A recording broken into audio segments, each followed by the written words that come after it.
আসসালামু আলাইকুম। সবাইকে রমাদানের শুভেচ্ছা। আশা করি সবাই সুস্থ আছেন। এর আগের একটি ভিডিওতে আপনাদের সঙ্গে শেয়ার করেছিলাম আমরা এত সবুজ শাকসবজি কোথায় পাই। তো আজকে আবার জমিতে গিয়েছিলাম কোনো শাকসবজি উঠে কিনা দেখার জন্য। জমিতে আসার পর চোখে পড়লো যে কিছু মূলা অনেক বড় হয়েছে, যা খাওয়ার উপযোগী হয়ে গেছে। তাই সেখান থেকে কিছু মূলা উঠিয়ে নিলাম। আপনারা হয়তো অনেকেই মূলা পছন্দ করেন না, আমি নিজে খুব একটা পছন্দ করি না। তবে নিজেরা নিজেদের জমিতে চাষ করে এটা খাওয়ার মজাই আলাদা।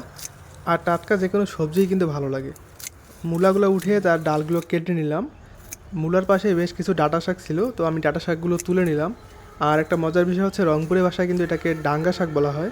এটা মূলত লাল শাক থেকেই হয়। তো আপনাদের এলাকায় এটাকে কী নামে পরিচিত অবশ্যই আপনারা কমেন্ট করে জানাতে পারেন। আমরা এটাকে ডাঙ্গা শাক বলে থাকি।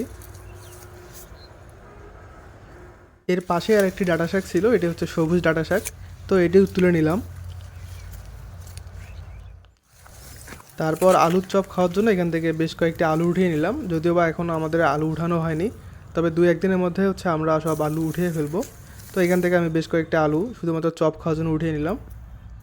তারপর সবজিগুলো নিয়ে একটু সাইডে যাওয়ার পর একটা জিনিস চোখে পড়লো, এটি আমাদের এলাকায় আমরা কলার মগজ বলে থাকি।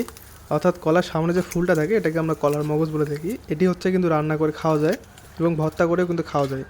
এটি কেটে নিয়ে ভালোভাবে পরিষ্কার করে নিলাম।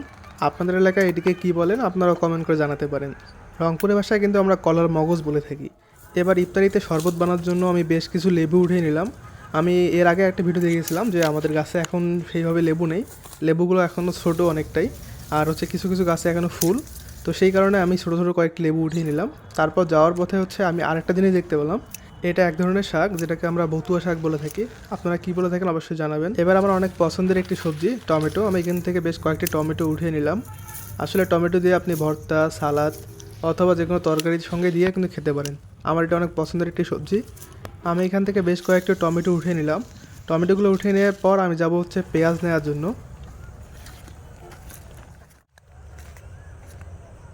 পেঁয়াজ খেতে আসার পর দেখলাম পেঁয়াজগুলো এখনও উঠানোর মতো পরিপক্ত হয়নি। তাই আমি অল্প কয়েকটি পেঁয়াজ উঠিয়ে নিলাম শুধুমাত্র বাসায় দেখানোর জন্য। যখন পেঁয়াজগুলো বড় হয়ে যাবে আমি এখান থেকে উঠিয়ে নিব। এগুলো কিন্তু দেশি পেঁয়াজ। তো এগুলো দেশি পেঁয়াজ হওয়ার কারণে এগুলোতে কিন্তু ঝাঁজ অনেকটাই বেশি।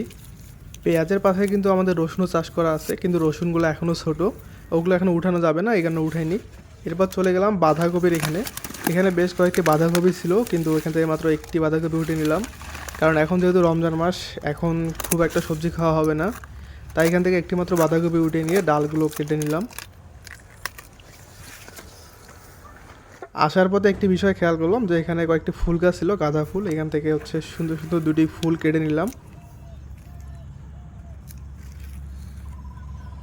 তো এই তো ছিল আজকের আমাদের সবজি। তো আমি এখান থেকে লেবু, টমেটো, পেঁয়াজ, আলু, বাঁধাকপি, শাক, তারপর কলার মগজ। আপনারা কলার মগজকে কী বলে থাকেন অবশ্যই কমেন্টে জানাবেন। তো এগুলো নিয়ে বাসার উদ্দেশ্যে রওনা দিলাম, কারণ ইফতারির সময় অলরেডি হয়ে গেছে। তো সবাই ভালো থাকবেন, সুস্থ থাকবেন। আল্লাহ হাফেজ।